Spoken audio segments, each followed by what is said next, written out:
Hey everybody, Abe Brown here with the Healthy, Wealthy, Wise Coaching Program. Thanks for tuning in to episode number 7 here of September Success, finishing 2019 strong.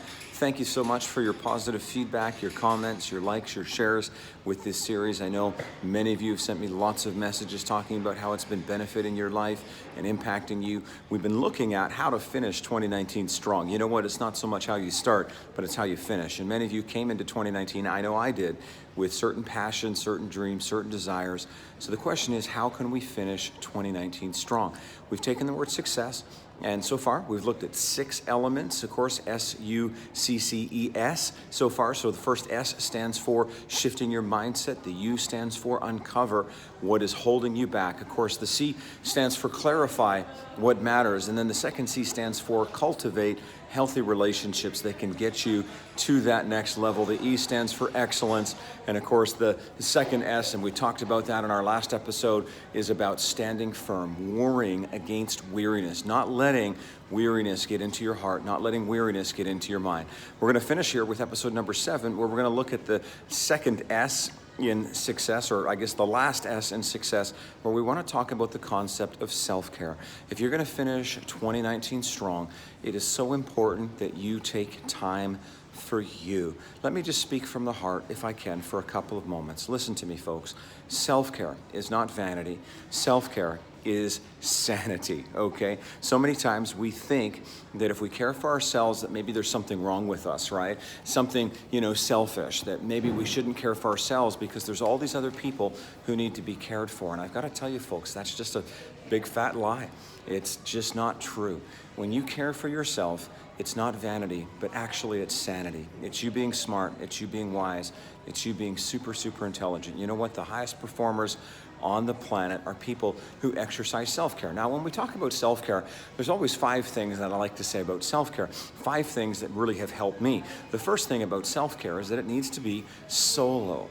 Now, that doesn't mean you can't do self-care with other people, but as a systematic sort of process, what we've got to do is we've got to find a way to be alone with ourselves. We're so often surrounded by so much stimulus today and so many sort of impacts and influences on our lives. It's tough to care for yourself if you're always around people. So even if it's 15, 20 minutes a day, you got to be alone and just have some solo time. The second thing about self-care is it needs to be scheduled. Listen to me, if you don't put it in your calendar, it's not going to happen. The third thing about self-care is it needs to be specific.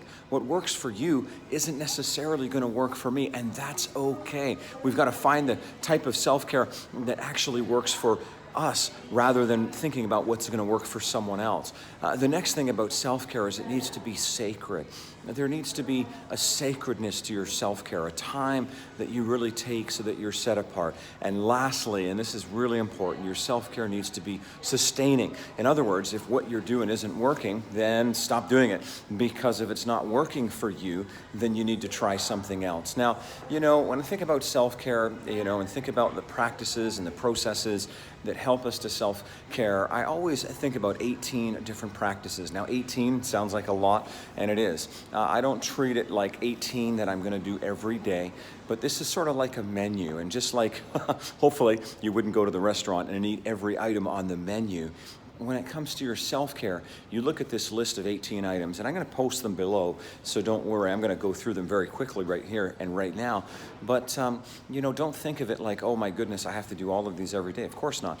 But what you want to do is be strategic and be focused and kind of schedule in the ones that really sustain you. So here we go. The first self-care that you got to do is you got to sleep. You can't perform like a champ if you sleep like a chump. Number 2 is nutrition.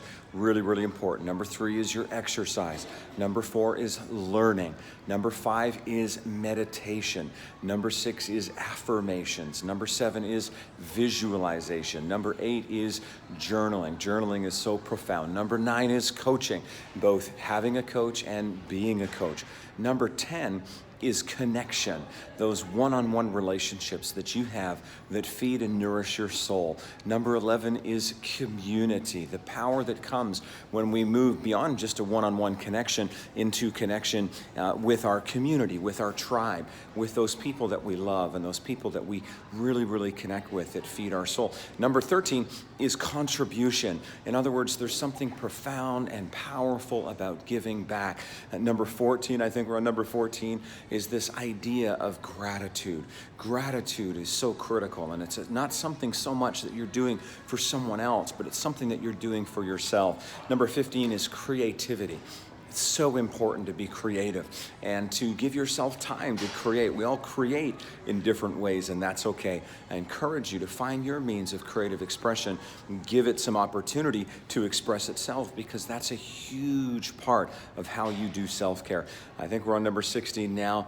It's this idea of boundaries. It's so important in relationships that we have appropriate boundaries so that we don't have kind of people trampling our boundaries and diminishing the self-care that we're doing. And number 17 is nature. So important to get out in nature. That's a huge part of how we care for ourselves. Number 18, and I think I've missed one somewhere along the way. So the next one is just spirituality, finding your spiritual center, honoring your spiritual center. And the last one that I want to share with you is the idea of forgiveness, emotional release, letting go. These are 18 elements of self-care, and of course I'm going to post them below because I think I messed up my list somewhere, and that's okay. But you know what, folks? Thank you for tuning into this series on September Success. My heart has been to help you to finish 2019 strong. It's not too late. There's 3 months left to fulfill your dreams, to fulfill your goals, and to fulfill your passions, and I encourage you to go after it with all your heart, all your soul, all your mind, all your strength. And listen, if you need some support, if you need some help, would you please reach out? leadershipwealth.org. The Healthy, Wealthy, and Wise coaching program is absolutely for you. Check us out, leadershipwealth.org. Thanks, everybody. Please like, comment, and share this video. I'd appreciate that. Thank you so much.